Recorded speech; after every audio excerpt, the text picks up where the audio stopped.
নমস্কার বন্ধুরা, welcome to my channel. বন্ধুরা, 10% ডিএ বাড়তে চলেছে রাজ্যের সরকারি কর্মচারীদের। কি বললেন মুখ্যমন্ত্রী মমতা বন্দ্যোপাধ্যায়? নিউজ পোর্টালে খবরটি প্রকাশিত হয়েছে, আমরা দেখে নেব।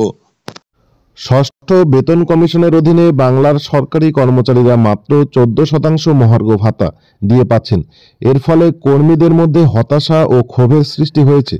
সুপ্রিম কোর্টে মামলা দায়ের করার পরেও কোনো অগ্রগতি হয়নি। এদিকে অন্যান্য রাজ্যে এবং কেন্দ্রীয় সরকারি কর্মচারীদের জন্য ডিএ উল্লেখযোগ্যভাবে বৃদ্ধি পাচ্ছে। অনেক কর্মী তাই পরিবর্তনের জন্য অপেক্ষা করছেন। অনেকেই আবার হতাশ। কেউ কেউ ভাবছেন সরকার কখন পদক্ষেপ নেবে।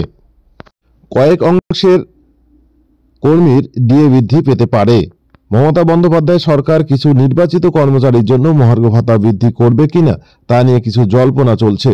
প্রতিবেদনে বলা হয়েছে যে বিভিন্ন বিভাগের কিছু কর্মচারীকে 10% মহার্ঘ ভাতা বৃদ্ধির জন্য বেছে নেওয়া হতে পারে। তবে এই খবরটি সত্য কিনা তা স্পষ্ট নয়। সরকার একটি নোটিশ জারি করেছে, তবে এখনও কোনো আনুষ্ঠানিক নিশ্চিতকরণ পাওয়া যায়নি। এমন পরিস্থিতিতে রাজ্য সরকারি কর্মচারীদের একটি অংশ কেন্দ্রীয় সরকারি কর্মচারীদের মতো উচ্চতর ডিএর দাবিতে রাস্তায় নামার পরিকল্পনা করছে। তারা দাবি করছেন যে কেন্দ্রীয় কর্মচারীদের মতোই একই হারে ডিএ দেওয়া হোক এবং যে কোনো বকেয়া ডিএ পরিশোধ করা হোক।